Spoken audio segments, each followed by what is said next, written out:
Hey, Pretty Girl Club. Welcome back to the Decentered Dating series. And if you are a part of my channel, I'm just going to assume that you have probably decentered men. So that means that you're probably not a pick me. Your whole life doesn't revolve around dating. And the reason that I made this a part of the members page is because I refuse to say anything positive about the male gender without being paid. On YouTube, you can get demonetized. Like, there are so many things that can happen to your videos. So that's why I had to put this type of content behind the paywall. But I want to talk about dating privilege. So, dating privilege is basically the advantages that you have in the dating world. So, I talk a lot about privilege stacking on this YouTube channel. Dating privilege is something that, that can be incorporated into your lifestyle. So some of you guys have asked me to talk about my positive dating experiences or like how dating has contributed positively to my life. So I did tell you guys about how I do have a tendency to attract generous men. I'm not a sugar baby or an ex worker at all, but for whatever reason, I have the tendency to attract men who are more generous. But I also feel like when you are an exotical, you are seen as a form of status. Your presence is seen as a form of status because think about it, men actually get dragged and they get made fun of for having ugly girlfriends. They get made fun of for having a girlfriend who doesn't fit societal beauty standards. Is that fair? No. But does it work to your advantage? Yes. So when I talk about dating privilege, I'm talking about advantages that you have that are not necessarily about your personality. It's not necessarily about effort, but it's more so about how society perceives you. So, one of the advantages we have as exoticals is we have a fantastic collective image. We really do. We have a wonderful collective image. We are definitely celebrated for our beauty. I think that in the Black community in general, we are definitely celebrated and we have historically been seen as a standard of beauty there. So, I think that's why sometimes you might see some exoticals dating in the Black community. And then I think outside of the Black community, we naturally have proximity to non-blackness. So there are actually studies that show that people feel safer with people who look closer to their phenotype or people who look more like their people. Um, so having that fluid identity, that is actually a part of your dating privilege. And even if you're monoracial, that doesn't matter because guess what? Unfortunately, you don't look monoracial. And so you're not going to be perceived as such. You're going to be perceived as naturally having proximity to other groups of people. So that contributes to your dating privilege because you know how in the swirling community they're like, oh, Black women need to open their options. Well, if you're an exotical, you don't have to open anything. You're already seen as an option by others. You know what I mean? Like the other groups of men are already opting in to talk to you. So you don't have to go out of your way to really be intentional. Have you ever noticed that some women, they have to be a lot more intentional with dating? They do what's called overfunctioning, which is like, she's kind of chasing the man basically. That's really what that is, overfunctioning. She's chasing the man, she's tricking off on him, she's allowing him to abuse her, she's allowing him to just talk to her crazy. In some cases, they even allow men to like say racist and derogatory things towards them. But when you have dating privilege, you don't have to do any of that. You don't have to overfunction like women who have inferiority complexes. So it's almost like you have this social leverage in terms of dating. And by the way, if you're not an exotical watching this, I do think that some of this stuff can apply to pretty privilege as well. As long as you guys realize that beauty is subjective, there's no such thing as objective pretty privilege, like, oh, you're just the prettiest woman in the world or you're the ugliest woman in the world. I don't believe in that. I think that pretty privilege is subjective depending on your cultural background, your geographical location.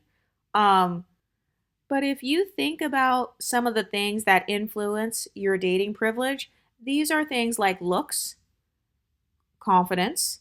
Okay, let's go back to looks for a second. A lot of people want to look like exoticals or they want to birth exoticals. So I'm talking about things like this could be your skin tone, it could be things like your hair texture, it could be things like your lips, or kind of like how all of your features come together. Another thing that influences your dating privilege is confidence. Exoticals, on average, we do tend to have higher confidence than women with inferiority complexes. And I have no problem admitting that. That is definitely a privilege, because if you think about it, your image has been validated in the media. You grew up in a community where at least somebody actively wanted to look like you. You know, that all of that stuff contributes to confidence. Being put on a pedestal in the black community, no matter how much people try to shit on the black community and be anti-black, this is not an anti-black channel. So I think that being put on a pedestal or being celebrated in the black community, that is still worth something. I don't look down on the black community. So I do believe that you do get a higher source of confidence than women who feel like they're at the bottom. But guess what? That influences dating privilege because it takes confidence to be able to flirt. You know, it takes confidence to be able to dress cute and to like know how to show your personality and to even talk to someone or, to be able to receive gifts and stuff. Have you ever seen those videos where women are trying to teach other women to rest in their femininity? They're trying to teach other women, oh, you have to be more open to receiving. So women who have spent their life being defensive, sometimes it's hard for them to kind of sit back and rest and like receive all of the good things that happen to them because there's this part of themselves that feels like they're not worthy.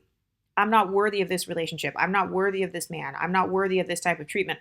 But if you are an exotical, part of your dating privilege is because you naturally have more confidence than average, you're more likely to be able to receive gifts and like be excited and you have no problem showing your emotions. Oh, by the way, that's another advantage that you have. I've noticed that in the exotical community, we are not fighting against as many isms or negative stereotypes, such as being aggressive or being closed off, etc. And so I feel like for a lot of exoticals, they do have an easier time expressing how they feel in relationships, or maybe it's just that we are allowed. It's almost like society allows us to be spicy or to be sassy or to be, like we don't receive the same social punishment that other women might receive. So that's a part of your dating privilege. And is it fair? No. Is society fucked up? Of course. But I'm not going to sit here and pretend like you don't have dating privilege when you do. So I think that is also something to remember. You're not, how they say, oh, I'm not like other girls. Okay, well, as an exotical, society has told us that we are not like other girls. So we don't even have to put on this act like, oh, we're not like other girls. Have you ever noticed that usually it's women who feel inferior who put down other women the most? They're the ones that are calling women 304s the most. They're the ones that are shaming quote unquote baby mamas the most. They're the ones that are like body shaming women the most if they get BBLs or whatever. Women with inferiority complexes, they're trying to compensate. They're trying to level the playing field. That's why they have to put down other women. It's because they know that men will naturally perceive those women as being kind of like higher value or higher status. Remember, as an exotical, you are a status symbol. You're a status symbol and that's it. And don't even get me started on if you're also pretty and maybe you have a nice body, maybe I don't know, it could be anything. There are so many different privileges that can come into play when it comes to dating. Your geographical location is one of them. So, for example, being from the suburbs versus being from the ghetto, or, maybe you live in a big city where there are a lot of people there. Maybe you live somewhere where there are a lot of your type there. So whatever your type is, that is something you can think about as well. That can also enhance your dating privilege. Because think about it, men are doing this. Men are moving all over the world so they can get access to women who look like you. And they call it passport bros. They call it geo maxing. They have all these different names for it, I've noticed, on men's YouTube channels. But think about it. Men in general, they're working hard. They're building all this wealth. These men are getting in shape. Some of these men are even getting plastic surgeries and, getting hair transplants and fixing their teeth and all that just so they can attract a woman like you. That's a part of your dating privilege. Remember that. Like, whenever I'm dating, I always try to remember that. Like, wait a minute. This man, he built himself up. He did all this stuff. He bought these properties. He paid off his debt. He's doing all this stuff partially so he can have access to who? Oh, that's right, me. So I feel like for exoticals, we don't have as many limiting beliefs when it comes to dating as well. And another thing too, part of why some people focus on exotical celebrities' dating lives and stuff, well, it's because we actually have dating lives to begin with. And I've noticed that usually it's the women who kind of have this femcel mindset Usually it's the femcells who are the most obsessed with other women's romantic experiences. And also, have you ever seen those videos on YouTube where they're like trying to teach other women how to speak? Like, oh, how to sound feminine when you talk, how to talk in a softer tone, how to not sound like a hood booger when you speak. Like, I've never in my life had to worry about something like that. Like nobody has ever told me my voice sounds masculine or like I talk like a man or I talk like one of the bros or I don't have that problem. I feel like feminine privilege, this is another aspect of dating privilege. When I talk about feminine privilege, what I'm talking about is using the positive stereotypes of femininity to your advantage. So I can give some story times about this. So for example, with me, ever since I became extremely thin, like size small and below, really size extra small, ever since I became super small, I've noticed that it kind of did increase almost like this feminine privilege or like this princess privilege. I just feel like I get more princess treatment because people go out of their way to hold the doors more often. They try to help me carry things, even things that are not heavy. Like I've literally had people try to carry my bags. My bags are not even heavy. So the fact that they're assuming, oh, she looks too cute or she looks too dainty to be carrying this bag or this purse or this grocery bag, that never happened to me. That kind of treatment never happened to me when I was thicker. And this type of treatment, it's not just coming from men. It's actually coming from women as well, which is a totally different thing. It's almost like other women submit to whoever the most feminine woman in the room is. And you'd be shocked. Maybe I should do a like a friendship privilege episode or something. I think that would be a good episode because that's kind of how I feel. I feel like the more I became thin, kind of like the more that I dress girly, traditionally girly and stuff, like with dresses and all that, it's almost like the more other women kind of, I don't want to say they suck up to me, but I'll just say they're like extra nice because women never went out of their way to hold the doors for me. I mean, that's laughable. That's laughable. They never went out of their way to like really hold the doors for me. And I've also noticed that like older women, they kind of fawn over me in a way that they didn't before. And I think it's because people might associate being thin with being youthful. And then also, I do dress pretty young as well. I don't work a 9 to 5 anymore. And so I don't dress like the average girl in her mid 30s. The average woman my age is wearing business clothes, slacks, she's wearing a suit or something. But I think that because of how I dress with like little crop tops and little dresses and short sets and stuff, I think that that also contributes to kind of like this feminine privilege. And that also ties into dating. It ties into how you're perceived by men as well, because I remember just last week, actually, when I went to this hiking group, it was like a co ed, non black hiking group. So there are no, well, actually, I think there were like two black guys there. But I was with my friends and I was walking on the trail and they had this big step that you had to walk up.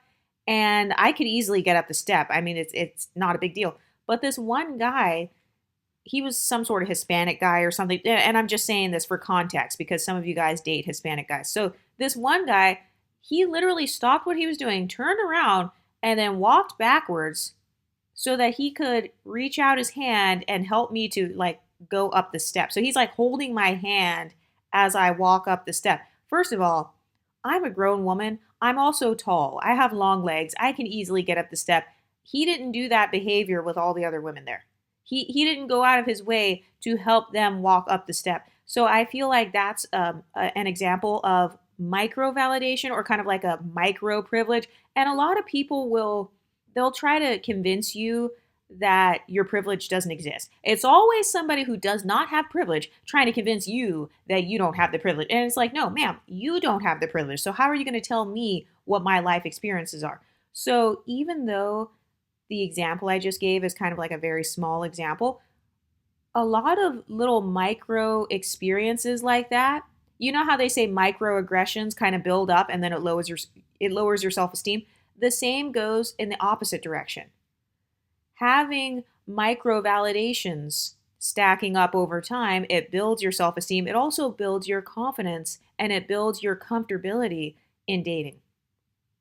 So I've noticed that men in general, it's almost like they're practicing their relationship skills on me, if that makes sense. Kind of like holding my hand as I walk up the step, going out of his way to open the door, maybe purchasing my breakfast. That's happened to me several times where I'll be standing in line at a coffee shop or I'm standing in line at some breakfast place. I love going to takeout places, by the way. Like in my city, they have a lot of these places where you walk past the window and the window is outside, or it's like an outdoor patio bar and you can just order from outside. And so I've been in places like that several times where the guy in front of me, he just pays for my breakfast. Or, one of my coworkers when I used to work a 9 to 5, he just pays for my lunch or something like that. And then I have no idea because I'm just, standing behind him in line or something. And then I'll walk up and I'll be like, oh, can I get this? And then the person will tell me, oh, the guy in front of you just paid for your meal. So it's kind of similar to how women talk about getting free drinks. But I feel like getting free drinks, that is definitely valid. I'm not talking down on it. But when you're in a bar setting, a lot of people are drunk. Their judgment is not the same level. And so I value it a lot. I value it a lot more if a man is going out of his way to be generous during the daytime when he is sober, because that's a sign that I'm not just being over smexualized as much as being in a dark, crowded bar. There's cigarette smoke everywhere, there's weed smoke puffing around and shit. Everybody's drunk, falling on their asses and stuff. Oh, I got a free drink in that scenario. I value it more if I am having some sort of meal or something purchased for me if I'm in a sober setting, especially if I'm in a professional setting or a corporate setting. So that's another form of almost like this micro validation, which kind of contributes to dating privilege because it's basically sending the signal to your brain that, hey, this actually is possible for me. This actually is normalized for me. I can attract a doctor, for example, because that was one of the guys that bought my little meal one time. It was a doctor. I actually don't date doctors, but that's if you do date doctors. Let's say you're standing in a line and this happens to you, where the guy happens to be a doctor. You're in a medical office. The doctor buys your lunch. Okay, well, that could be something that's sending a signal to your brain that, hey, I belong here. A lot of women struggle in dating because they ultimately feel like they don't belong. They feel like they don't belong in the doctor's dating pool. They don't belong in the white man's dating pool. They're putting all these people on a pedestal because at the end of the day, they're really just trying to seek their approval. And, that's why they watch all these videos where it's like, oh, I have to read all these books so I can impress white men. I have never in my life gone to the library or gone to Barnes and Noble so I can get a book about croquet or golf or something like that so I can like impress some white man. I have never done anything like that. I've never even had that thought in my mind. And I think that's me speaking from a place of privilege, though. Kind of having this multicultural background, having this multiracial type of ancestry. I've never had to think about that because I've never felt deeply excluded. And also, when it comes to childhood experiences, a lot of people will try to bring that up. They'll try to say things like, "Oh, well, I'm sure you've experienced racism as a child." Yeah, but I'm not defined by my childhood traumas. I don't come from a culture where they define themselves based on all the shit that happened to them as a kid. So just because somebody might have made fun of me when I was 10 years old or something, that's not who I am today. I don't take that as, oh my God, this is how everybody behaves. Children in general are very ignorant. Children in general are very cruel. Children are very, every child goes through that phase where they try to say something shocking to get attention. Children are attention seeking. And I'm not excusing racism. I'm just saying that I've noticed that sometimes monocultural women with inferiority complexes, they actually internalize the racism. They can remember every single racist thing that somebody said, and they keep replaying it in their heads over and over. And so that's what causes, it contributes to that inferiority complex. Microaggressions contribute to inferiority complexes. So if that woman, let's say she's black, and then, she got 10 comments about her skin color, then she got 10 negative comments about her hair texture, and she's replaying these things. It's almost like having negative affirmations. So she's having the opposite type of effect as what I'm talking about here. Something else I want to mention too is, sorry, let me check the watch really quick. Okay, I still have time to record. But something else I want to mention too is exoticism. So, for example, you as an exotical, obviously you get exotified. Okay, so you are perceived as this new type of woman. You know how men tend to chase novelty? You are the novelty. He's never been with an XYZ type of woman before. And if you're mixed race, let's say you're mixed, and especially if you have a more unique type of mix, so maybe you're like black and white and Asian and Hispanic, or maybe you're like, like how many people can say that they have encountered or dated or hung out with a woman that has that many different ancestry? I mean, that in and of itself is a part of your uniqueness. And I think something else that can make you very unique is actually your phenotype, how you look, your eye color, your skin color. Do you have freckles? Do you have dimples? Are you skinny? Are you tall? Are you short? I think that as an exotical, you also, it's almost like you're tapping into the novelty aspect of what a lot of men are trying to experience. And by the way, I think that some women, the reason why they get so excited in the black community, they'll be like, oh, I was the first black woman he dated. They get super excited about that because they've never experienced bringing novelty to a man. They've experienced being regular. That's why a lot of their insults are things like, "Oh, you're just regular." Well, where did they get that from? Where did they even get the idea that being regular is an insult? They probably have been told that themselves. So that's where they're getting that from. And I know that there are some people who are going to say, oh, well, you're only being fetishized. Okay, well, that fetishization, that man won't be able to act on the fetishization with me because I don't just sleep with, I don't just give my body to a random guy at the bar. I don't just go fuck the guy because he bought me a drink and he was smoking his blunt or whatever, and then he's out on his ass, and then I'm so excited that I just go sleep with him. So even if a guy is fetishizing me and I don't know that he's fetishizing me, I'm not going to just give that man what he wants anyway because I understand my boundaries and what works for me. So I think a lot of other women, their problem is they conflate attention with love, or they conflate fetishization with love, or in some cases, they even conflate SA with pretty privilege. Okay, number 3, passing. So, depending on your features, you can pass in multiple ways, which can make you appealing. It can make you widely appealing to different racial groups and different cultural groups. For example, can you pass as white? Can you pass as light skinned? Can you pass as Asian? Can you pass as Indian? If you can pass for all these random different things, guess what? There are different people in this world where that's their type, or they like that, or they just like the fact that you can pass. They like that you have this fluid identity in general. And this is part of why I said that I have a fluid beauty standard for myself too. It's because I actually enjoy being able to dip in and out of different cultural spaces. I like being able to dip in and out of blackness. Just put on a Kankalon wig, put on my Kankalon, boom, I'm in the black community because I've got the afro hair. And then, if I'm tired of that, I don't want to do that anymore, boom, just go blonde. Nobody's looking at me anymore. Nobody is looking me up and down in the black community anymore like how they would if I have a Kankalon wig on. So I think that you're not going to experience as much cultural fatigue. You know how they say black fatigue? Well, if you don't even look unambiguously black and you're not even in unambiguously black circles all the time, you don't have black fatigue. That doesn't exist for you.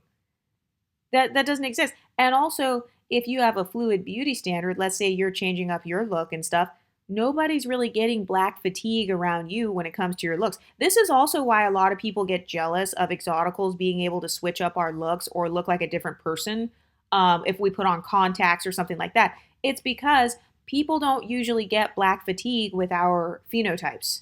They don't. Because, you literally do not look unambiguously black. That's the first thing. You don't look unambiguously dark skinned black with 4C hair and broad features. And then even less so if you're playing into your ambiguity in any way. I think sometimes a lot of women feel trapped within their phenotype. They feel like, oh, I can't pull off XYZ hair color because I'm dark, or oh, I can't wear so and so hairstyle because my hair is 4C, or I can't wear such and such makeup because it doesn't go with my features. Or even if I wear the color contacts, I still don't look ambiguous. I just look like, Whoopi Goldberg with blue contacts on. So I think sometimes women they have a sense of black fatigue with their own phenotype. Or if you're around men, like if you're in a dating scenario and maybe that man dates mainly black women, mainly dark-skinned women, or maybe that's a part of that man's cultural background. I think sometimes if a man experiences black fatigue, by the way, I'm not talking about black men right now. I'm talking about any race of man, he can experience black fatigue. And by the way, maybe I should tell the story about the guy I went on a date with one time and he was talking about this.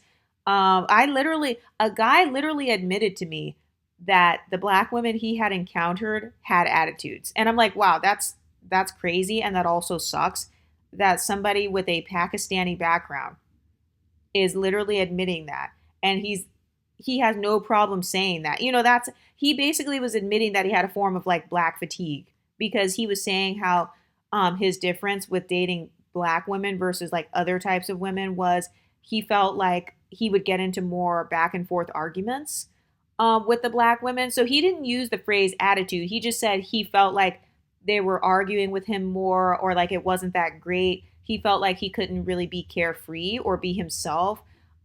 He basically admitted that he felt this sense of walking on eggshells because he felt like the women he had dealt with, who happened to be black, that they just happened to be a little bit more easily offended. And I think that that kind of rings true, even if you look at YouTube. When it comes to dating, dating is supposed to be fun. If it's not fun, then I would argue that maybe you're not fun. I mean, the men are also not fun too. So I think part of it is also you're doing a bad job with whoever you're attracted to. Are you attracted to boring ass men? I'm not even attracted to a boring ass, dumb ass, ignorant ass, racist ass man. That's not my type. So why would I have dating experiences that are filled with all of these traumas of all of these like terrible men? But I feel like part of why dating is usually fun for me is because I'm a very carefree person. I don't have an anxious attachment style. Usually, the women who have the least amount of fun in dating are women with anxious attachment styles. Like I'm here for more than just dating, really. It's this mindset of I'm here so that I can seek white approval. I'm here dating this man Scott, not because I just like Scott and I enjoy being around Scott and I want to have fun with Scott. Oh no, I'm here because I am literally seeking validation that I'm important. I am literally here to seek validation from the white community. So I am putting Scott on such a high pedestal to the point where he is now the representative and the king of the white community, and I need him to approve of me. Okay, that's an anxious attachment style. A lot of women with inferiority complexes, their dating disadvantage is that they are anxiously attached to non-black people. They're anxiously attached to non-black men. Or maybe they're anxiously attached to men in general. And so when she goes on a date, she can't have fun. She can't laugh. She's too worried about something. She's always complaining about something. She can't enjoy the fact that he got her flowers and took her on a boat or something. No, she's worried about her lace lifting and her lashes are messed up and her nails don't look good and her feet hurt because her high heels are too high. And then she's got to suck in her fat because she's wearing her girdle. And then her hair is sticking to her lip gloss and her makeup is off. And then she needs to fix her lip combo so she can't kiss the guy. Or maybe after the kiss, she's anxious and she has to go fix her lip combo because this guy messed it up and she can't be seen without her lip combo on. By the way, I'm talking about Olandria from Love Island. That's a good example of that. That's an example of anxious attachment styles. This anxious mindset around men. They can't be carefree. So that's part of why their dating experiences are not fun. It's because they put a lot of pressure on men, and also they put men on a pedestal. If you're pressuring him, you're pedestalizing him because you're trying to pressure him to meet your needs. Okay, well, why do you need him to meet your needs so bad? Well, it's because you actually pedestalize him. That's really what it is. Like the women who they pressure guys to buy them gifts or whatever, or like they get super anxious. Okay, she's got an anxious attachment style towards generous men. So now if the man is a little more affluent, then she's going to feel all this anxiety like, oh my God, how much did this dinner cost? Is he buying me dinner? Oh, is he going to buy me flowers? Okay, and then how much did this cost? Let me see the receipt. So she can't even be in the moment. She can't enjoy the moment. If you are a woman with an inferiority complex, I just feel like it's so much harder. It's so much more difficult for you to enjoy the moment.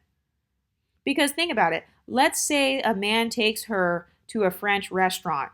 she might be thinking, oh, well, the French are colonizers. Well, the French people were racist. Well, the French Creoles, they used to uphold the paper bag test. In the United States, in the South, they're the ones who were the most colorist. So, this is a racist place. Oh, there are no black people here. Oh, I feel uncomfortable. I feel like the token black woman. Oh, how many black women have you had before me? All of that is anxiety. Do you see that spiral? So I feel like as exoticals, part of our dating advantage is the fact that we don't deal with as much spiraling. And I think part of it comes from having kind of escaped the isms. Is it fair? Of course not. But guess what? Other people are using their unfair advantages. Why would I play fair in an unfair world? That doesn't make sense. I don't see millionaires and billionaires giving up all their money. Oh, it's unfair that I'm so rich. Oh, it's unfair that I got into Harvard and Yale and Oxford. And, that's unfair because I just had more resources and I can actually afford to go there. So I'm just going to give it up. No, other people are squeezing and milking every drop out of their privileges. So why can't we? But another advantage you have as an exotical is cultural adaptability. So, for example, because of how you look, you've been pushed out of the black community. You don't get just accepted with open arms into the black community. So that's not your home, if that makes sense. You're already like this cultural nomad. You don't have a hometown. You don't really have a home culture, whether you claim it or not, doesn't matter. Because of how you look or because of your racial background, like if you're mixed race, you were never really included in the black community to begin with, but it ends up being an advantage when you get older. When you're a child, it sucks and it's, you get made fun of and beat up and shit. But then when you're older, it actually turns into a privilege. Because now, you get to have this fluid identity. We live in a melting pot. The world does not revolve around African American culture. The world doesn't revolve around just black people only. There are so many different ethnicities and cultures and countries in this world. And so one of your advantages as an exotical is that because of how you look or because of your racial background, being multiracial, you're automatically going to get this effect where people see you as versatile or they see you as worldly and relatable. And so that transfers over into dating contexts. And a lot of people call that colorism. They think that that's just them being colorist. Well, no, it's actually not because you can't prove that it's colorism. I would argue that a part of it is cultural adaptability. So because she was never really included in monocultural blackness, she's no longer trapped by monocultural blackness when she gets older. And by the way, I'm not against being monoculturally black if you are, let's say you're Afrocentric. Maybe you want to live in Africa. Maybe you want to live in a country where everybody's black and, it's all based on blackness. Then that's fine. But this is an American-based channel, so the United States is a melting pot. And pretty much all of the first world countries, the wealthy countries, most people want to be wealthy and live in wealthy countries. So, all of the wealthy countries and stuff, they do tend to be more of like these melting pots in a lot of cases. But how do you know if you have dating privilege? Let's talk about it. Okay, so number one, that man, he starts changing his voice when he's talking to you. That's a sign that you have some sort of dating privilege or like he's interested somehow. Because, okay, have you ever been around women who change their voices around men because they're trying to impress him? So maybe she starts talking in a black accent. Maybe she starts talking in a Valley Girl accent. Maybe she's kind of following him around like a puppy dog. One of your ways that you can tell that you actually have dating privilege is that men will actually do that to you. You go into the other room. Now, next thing you know, 5 seconds later, he's in that room. You go and have lunch in the cafeteria. 5 seconds later, now he's coming downstairs. He's just walking past at the moment that you're in the cafeteria. Have you ever been around those types of men where they go out of their way to make sure they're in your line of sight? That's an example of dating privilege. When you're the pretty girl, you're the exotical, you're the desirable one, men will go out of their way to try to get your attention. Men naturally want our attention a lot as exoticals. They do. They want our attention. They want to be seen by us. And a lot of people are like, oh, well, that means nothing. Well, clearly it does mean something because when I look at the women who don't have any attention, well, they seem to live their life on hard mode. So if I had to choose between living life on easy mode versus hard mode, which one do you think I'm choosing? And also with this whole femininity stereotype, like exoticals are feminine, I love that stereotype. I mean, that stereotype works to my personal advantage, so I'm not against it. I will never fight against the positive exotical stereotypes. But going back to the example though, let's say a man is he's talking to you in a different tone. So when he talks to everybody else, he's talking kind of like loud or like, maybe he's talking to them like they're one of the bros. That's a sign that a man is not really attracted. He sees you as one of the bros. That's why he's not going out of his way to be gentle with you. That's why they call it a gentleman. He is a gentle man. That's literally what that term means. So if he's becoming super gentle around you, he'll go from being this loud extrovert to suddenly like damn near whispering.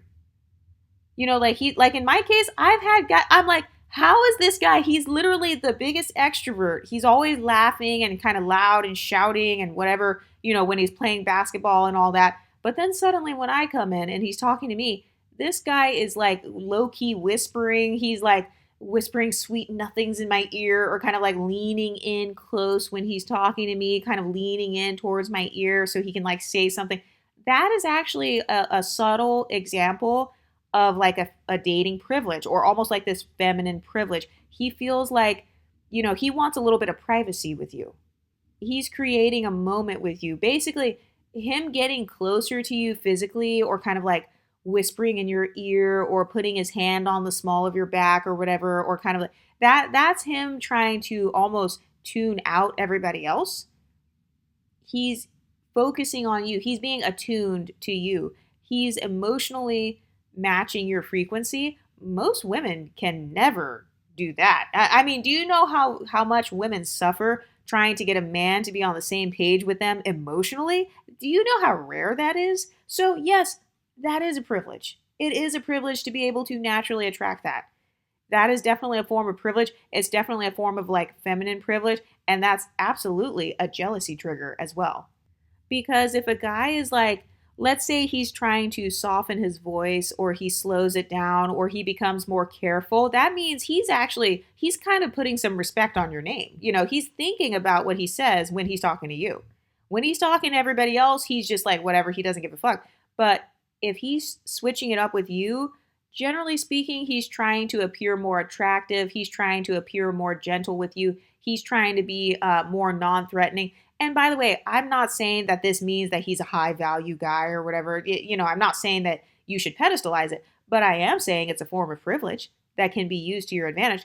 Because even if it doesn't work out, even if you don't date that man, like let's say it's your boss who's doing this and he treats you very gently and he's very nice and kind to you. Guess what? When that Karen in your office, when she tries to write you up or gossip, whose side is he going to take? He's probably going to take your side because he naturally perceives you as someone who he needs to be gentle with, someone where he needs to be more sensitive towards. So it's a form of social power. This is not about male validation. This dating series, it's not about how to get a man, how to chase a man. This is more so about social power or also kind of helping you to recognize your worth so that you don't have to be so codependent around men. Because I think one mistake that a lot of exoticals make is listening to advice from women who have inferiority complexes or listening to advice from women who are like not trying to be rude, but like she's just nowhere near as pretty as you are. She doesn't have the same phenotype as you, doesn't have the same cultural background. She has a different socioeconomic status, or like whatever type of man she's dating is a different type than what you would date. So the advice is not applicable. And so that's why on my channel, you're more likely to hear me support somebody like Shira7 because Shira7 is more authentic. In my case, I feel like I would relate to her more in terms of phenotype, background. And also, she actually showed you who the man was. She had him come on. So she wasn't hiding anything. She wasn't like, oh, I date millionaires and billionaires. And then, it's some invisible man that she never shows. No, she actually let the guy come on. She told you the good, the bad, and the ugly. She told you his flaws. She tells you her flaws. So she has this emotional rawness. Like if I'm watching somebody and they're talking about something like dating, it's very important for me to like look at that person's lifestyle. And this is a part of why I say that even my channel, I don't qualify as an advice channel because I am anonymous. So I could be anybody. You really don't know. And that's okay. But yeah, I think that's an issue that a lot of women with inferiority complexes have. They don't know how to attract someone who is emotionally attuned to her. And I think a part of this is because in the black community, they socialize them to not show emotions. The women are really the leaders of the black community, so they're constantly in their masculine. Look at African American history. Look at the way that black churches have kept running over the years. Look at the way that the civil rights movement was running. It was really ran by women, and men were like the face of it. So, women in the black community historically have been constantly in kind of this masculine energy. They're over functioning all the time, organizing things, doing stuff behind the scenes, acting as an employee, acting as an admin assistant, trying to slave her way into his pants. It's a slave mentality. It's a slave culture. And I know that's very fucked up to say, but I don't know what other way to describe that mentality. It is because I don't want to just be valued for my labor. I think one of the flaws when it comes to dating, like one of the disadvantages that some women have with being monocultural, is they believe in this concept of I have to be useful or I have to be used. I have to give labor in order for this man to even notice me. And it really should be the opposite. Like I shouldn't be doing any emotional labor for some man. If I'm invisible, why would I just randomly start slaving away trying to get this man's attention, doing this man's homework for him in high school or college, or just packing this man's lunch, bringing cookies and cupcakes and stuff to work, cooking for a man where he doesn't know me, he's never invested in me, he doesn't even hardly know my name. So it's almost like women, they tap into this over nurturing thing. They give a man like these wifey qualities when that man doesn't even like her. So I think that's one of their disadvantages. And I think if you look at a lot of the dating content that you see on YouTube, that's really what a lot of it is about. It's basically you'll see unambiguous women berating other unambiguous women, saying things like, you're not serving him enough. You're not cooking and cleaning enough. You're not being enough of a maid. You're not paying enough of the bills. Or you see women, like black women, kind of berating other black women for their looks or dragging other black women saying, essentially, you're not pretty enough. Your clothes aren't pretty enough. Your weave is not pretty enough. Your nails aren't pretty enough. And that's why you can't attract a man or whatever. I personally would never do that to the Exoticals because I would never use women of my own image as an example of failure. So I'm not really a fan of that content style, and I've never seen any Exoticals do that type of content. I only see unambiguous women doing that to other unambiguous women. Like you'll see, or unambiguous men too. Like you'll see those shows like Kevin Samuels, he's coming to mind. Ashley Dalton is coming to mind. You'll see these YouTubers where they have black women calling in, and then they basically just they show their face, and then the host and the commenters, they basically start dragging that woman like, oh my god, you need to lose weight, or like and it's like then they're putting these women's faces on a public platform when those women are already in their most vulnerable state. So those women, usually what they need is more like encouragement. Usually they need more nurturing and stuff. But I just feel like one of the disadvantages that other women have is they take tough love too far. That's really what it is. That they have taken tough love too far in the female dating advice and coaching spaces. They take it too far to the point where they're showing the women's face, they're putting her on the thumbnail, then they're putting these crazy titles like she looks homely or she looks basic, etc. So it's almost like they're betraying the trust of their own audience. And they're kind of using it so they can profit, or they're making it like, oh, the only way that you can succeed with men is if you buy my $700 course on how to attract a man. But then that woman herself never shows you who she's dating. So that's why I have a little bit more respect for the content creators who make more free content or more like at least affordable content. And they're not trying to put themselves on a hierarchy above their subscribers. But I think that's one of the advantages of Exoticals. That's not a part of our culture. That's not a part of our collective image. You've never seen somebody like Shira Seven do that. She doesn't have other Exoticals call in, other women who look just like her, and then she starts dragging them. You don't see her do that. You see that behavior from the unambiguous dating advice community. but I'm gonna have to come back and make some more episodes about this. What do you ladies think?